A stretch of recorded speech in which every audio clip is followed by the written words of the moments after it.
नमस्कार। राजकीय महाविद्यालय नगर की ऑनलाइन कक्षाओं में आप सभी का स्वागत है। आज हम ईशावास्योपनिषद के प्रथम 2 मंत्रों का अध्ययन करेंगे। इसका पहला मंत्र है ओम ईशावास्यम इदं सर्वम यत् किंच जगत्याम जगत तेन त्यक्तेन भुंजीथा मा गृधः कश्चित् धनम। इसका अन्वय है जगत्याम यत् किंच जगत इदं सर्वम ईशावास्यम तेन त्यक्तेन भुंजीथा कस्य स्विद् धनम मा गृधः। जगत्याम यानी कि इस जगत में, इस संसार में, यत् किंच जो कुछ भी, जगत यानी कि चराचर जगत है, इदं सर्वम यह संपूर्ण संसार, यह संपूर्ण जगत, ईशावास्यम ईशा यानी कि उस पर ब्रह्म परमेश्वर से, वास्यम यानी कि आच्छादित है। यह संपूर्ण जो संसार हमें दिखाई दे रहा है, यह जो दृश्यमान जगत है, वह संपूर्ण दृश्यमान जगत ईश्वर से व्याप्त है। तेन त्यक्तेन भुंजीथा, तेन यानी इस कारण से ही, त्यक्तेन त्याग पूर्वक अर्थात आसक्ति से रहित होकर के, भुंजीता यानी उपभोग करो। कस्य स्विद धनम, कस्य यानी किसी के भी, धनम यानी कि धन की, मां गृधः यानी आकांक्षा मत करो, किसी के भी धन के प्रति लालच मत करो। इसमें बताया गया है कि यह जो संसार है वह संसरणशील है, मतलब गतिशील है, यह स्थिर नहीं है, यह नित्य नहीं है। इस संसार में दिखाई देने वाले पदार्थ नित्य कैसे हो सकते हैं?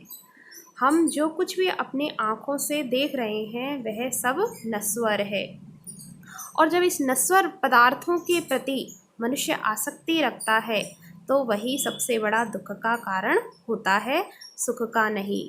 क्यों? क्योंकि सुख को प्राप्त करने के लिए मनुष्य जिन सांसारिक विषयों के प्रति आसक्ति रखता है उनमें सुख वास्तविक रूप में है ही नहीं। वास्तविक सुख की अनुभूति तो उस पर ब्रह्म परमेश्वर के चिंतन में है जो इस संसार के कण कण में व्याप्त है। इसीलिए मनुष्य को इन सांसारिक विषयों का सेवन आसक्ति का परित्याग कर निरासक्त भाव से करना चाहिए, तब वह कभी भी दुख को प्राप्त नहीं करेगा। इन भावों को ध्यान में रखते हुए ही उक्त मंत्र में त्याग वृत्ति के साथ जीवन व्यतीत करने की शिक्षा दी गई है, और कहा गया है कि इस समस्त संसार में स्थावर जंगम आदि जो कुछ भी दिखाई दे रहा है वह सब उस नित्य शुद्ध बुद्ध चैतन्य स्वरूप पर ब्रह्म परमेश्वर से व्याप्त है। यह ईश्वरीय जो सत्ता है वह एक देशीय नहीं है, यह तो सर्वत्र है। इसलिए सांसारिक विषयों के प्रति लगी हुई अपने मन की वृत्ति को हटाना चाहिए, क्योंकि यह धन किसका है? किसी का भी नहीं। उक्त मंत्र में गृधः पद आया है। इस गृधः पद की निष्पत्ति पाणिनि व्याकरण के अनुसार आकांक्षार्थक गृध धातु से होती है, जिसका तात्पर्य है कि आकांक्षा मत करो, अर्थात धन स्वकीय हो अथवा परकीय, उसमें आसक्त नहीं होना चाहिए, तभी वास्तविक सुखानुभूति हो सकती है, अन्यथा नहीं।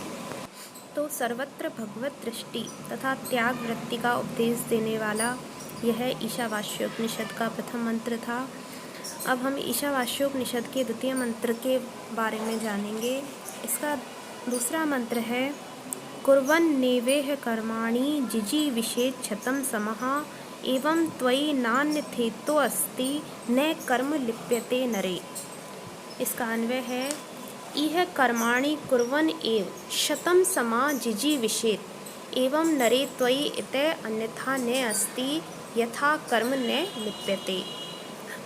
इह कर्माणि, इह यानी कि इस संसार में, कर्माणि यानी कि कर्मों को, अर्थात शास्त्र विहित कर्मों को, कुर्वन् एव करते हुए ही, शतं समः यानी कि 100 वर्ष पर्यंत तक, जिजीविषेत् यानी कि जीने की इच्छा करनी चाहिए, अर्थात शास्त्र में बताए हुए जो कर्म हैं उन कर्मों को करते हुए ही 100 वर्ष पर्यंत तक जीने की इच्छा करें। एवं नरे त्वयि इतः अन्यथा न अस्ति। एवं इस प्रकार से नरे त्वयि कि हे देहाभिमानी मनुष्य, तुम्हारे लिए इतः अन्यथा यानी इसके अलावा, इसके अतिरिक्त, अन्यथा न अस्ति अन्य कोई भी मार्ग नहीं है। यथा यानी कि जिससे कर्म न लिप्यते है, कर्म यानी कि जो अशुभ कर्म हैं, जो कर्म बंधन है, उनमें न लिप्यते यानी कि लिप्त ना हो। कहने का भाव ये है कि यदि कोई मनुष्य मिथ्या अभिमान से युक्त है और इस संसार में 100 या इससे अधिक वर्षों तक जीना चाहता है, तो उसका कर्तव्य है कि वह शास्त्र विहित कर्मों को करते हुए ही जीने की इच्छा करे। शास्त्र निषिद्ध कर्मों को करते हुए अथवा कर्म फल की इच्छा के साथ जीवन नहीं जिए। क्यों? क्योंकि इससे वह कभी भी कर्म बंधन से मुक्त नहीं हो सकता है। इसके अतिरिक्त उसके पास कोई अन्य मार्ग है ही नहीं जो उसे कर्म बंधन में नहीं डालें। इसका तो केवल एक ही मार्ग है कि वह मनुष्य कर्म फल आसक्ति को त्याग कर अनासक्त भाव से शास्त्र विहित कर्मों को करे, तभी व्यक्ति कर्म बंधन से मुक्त हो सकता है, अन्यथा नहीं। इस प्रकार से आज हमने ईशावास्योपनिषद के प्रथम एवं द्वितीय मंत्रों का अर्थ जाना। उम्मीद करती हूँ आप सभी को यह समझ में आया होगा। अगले अन्य मंत्रों की व्याख्या हम दूसरे वीडियो में देखेंगे। धन्यवाद।